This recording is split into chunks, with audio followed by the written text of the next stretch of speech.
안녕하세요. 그린빌 가족 여러분. 오늘 금요일 아침. 네, 오늘도 이렇게 매일 한 말씀으로 또 오늘 하루를 시작하는 모든 분들에게 주님의 성령이 우리의 마음을 보다 더 따뜻하게 또 겸손하게 그렇게 이끌어 가시기를 간절히 기원합니다. 자, 오늘 저희는 마태복음 21장 우리 12절에서 17절의 말씀으로 함께 오늘 이 아침을 시작하도록 하겠습니다. 마태복음 21장 12절에서 17절의 말씀. 예수께서 성전에 들어가사 성전 안에서 매매하는 모든 사람을 내쫓으시며 돈 바꾸는 사람들의 상과 비둘기 파는 사람들의 의자를 둘러 엎으시고 그들에게 이르시되 기록된 바 내 집은 기도하는 집이라 일컬음을 받으리라 하였거늘 너희는 강도의 소굴을 만드는도다 하시니라. 맹인과 저는 자들이 성전에서 예수께 나옴에 고쳐 주시니 대제사장들과 서기관들이 예수께서 하시는 이상한 일과 또 성전에서 소리질러 호산나 다윗의 자손이여 하는 어린이들을 보고 노하여 예수께 말하되 그들이 하는 말을 듣느냐. 예수께서 이르시되 그렇다. 어린 아기와 젖먹이들의 입에서 나오는 찬미를 온전하게 하셨나이다 함을 너희가 읽어본 일이 없느냐 하시고 그들을 떠나 성 밖으로 베다니에 가서 거기서 유하시니라. 아멘. 네, 우리 예수님께서 예루살렘에 입성하신 후에 가장 먼저 하신 일은 성전에 들어가셔서 유대인들의 입장에서 보면 대형 사고를 치셨습니다. 예수님이 난동을 부리셨습니다. 예수님께서는 성전 안에서 먼저 매매하는 모든 사람들을 다 내쫓으셨습니다. 더불어 돈 바꾸는 환전상들의 책상과 또 비둘기를 파는 사람들의 의자까지도 모두 다 둘러 엎으셨습니다. 이들이 다시는 이러한 일을 하지 못하도록 모두 그렇게 뒤집어 버리신 겁니다. 사실 성전에 있던 상인들은 당시 유대인들의 신앙생활에 필요했기 때문에 존재했던 측면이 있었습니다.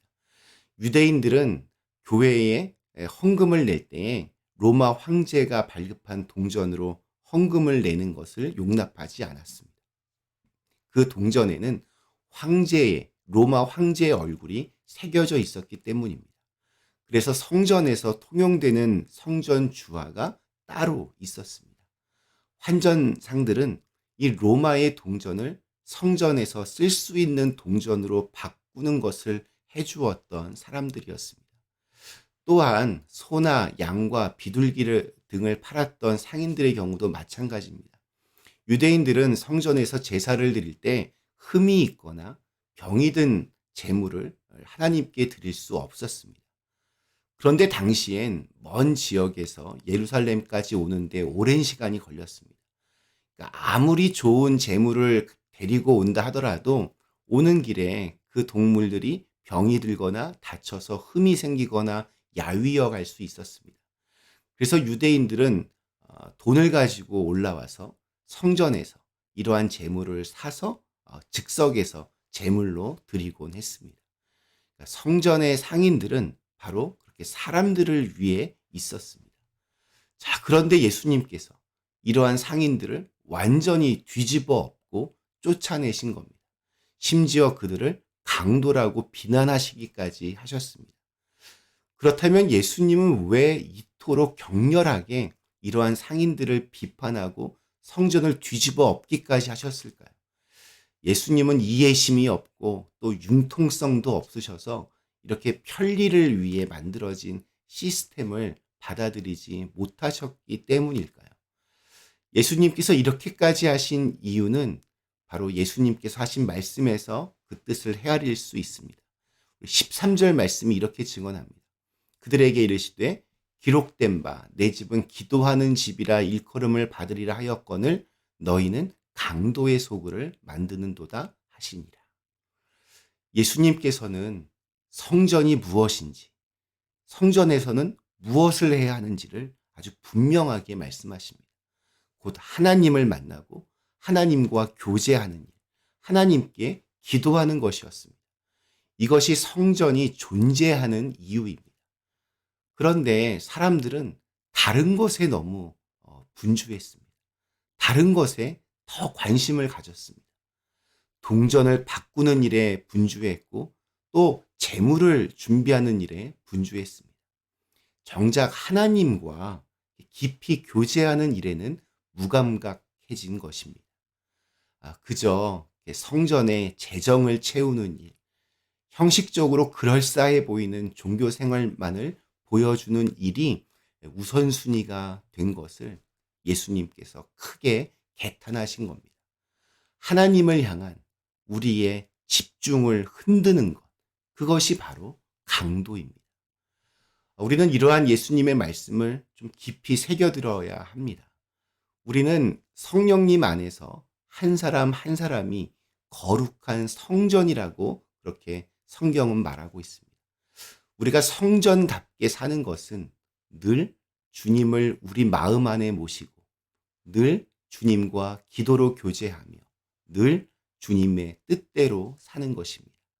마음의 중심, 마음의 지성소에 늘 주님을 향한 순수함과 집중력이 있어야 합니다. 그러나 우리는 연약하고 또 죄악된 본성은 이렇게 주님께 집중하며 살아가는 것을 힘겨워해 합니다. 또한 악한 원수 마귀는 우리가 이러한 마음을 붙들고 사는 것을 계속해서 방해하고 막으려고 합니다. 우리의 마음을 빼앗는 것 중 가장 큰 힘을 가진 것은 놀랍게도 우리의 분주한 일상입니다. 우리가 꼭 필요하다고 생각하는 일, 오늘 당장 해야 한다고 생각하는 일, 매일매일 다가오는 그 일이 우리의 마음 전부를 차지할 때 우리의 중심을 놓치게 되는 것입니다. 유대인들은 성전에 오면 당연히 하나님을 위해 동전을 바꾸어야 한다고 생각했습니다.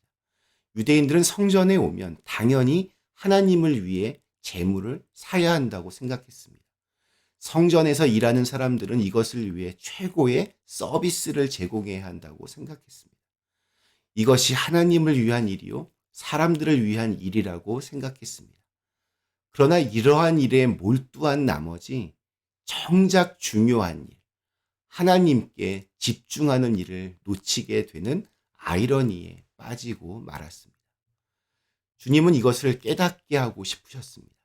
그래서 평소와 달리 갑자기 소리도 크게 지르시고 상도 뒤집어 엎으시고 상인들도 내어 쫓으셨습니다. 그렇게 정신을 바짝 차리게 하신 겁니다. 그리고 우리에게 물으십니다. 무엇이 정말 중요하냐? 무엇을 가장 먼저 생각해야 하냐?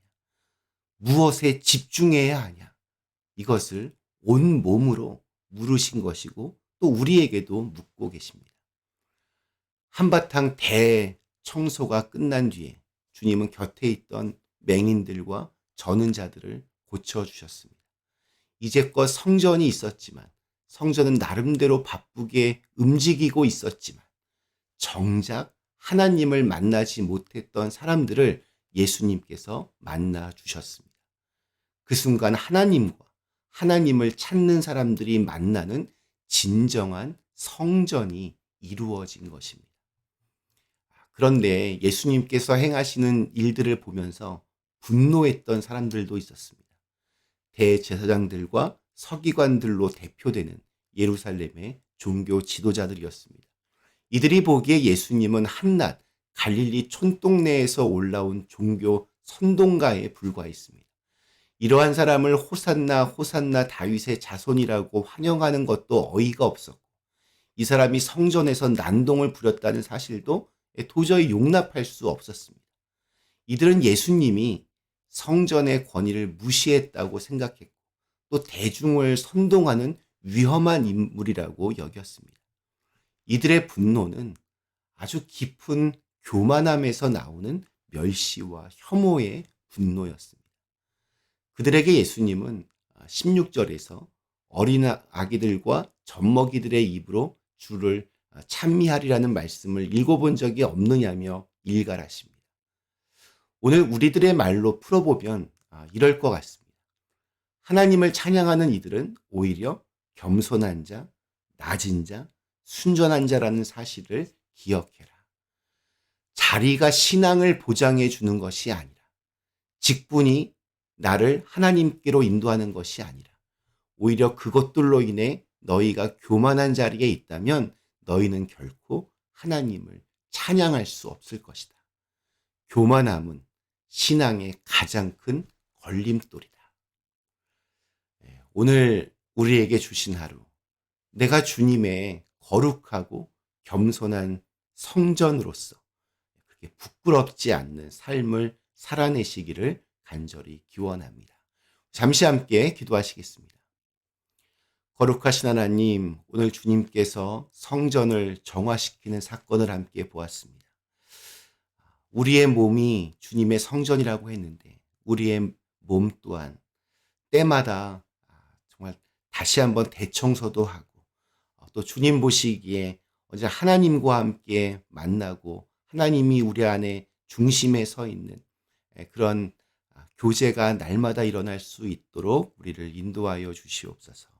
예수님의 이름으로 간절히 기도드리옵나이다. 아멘.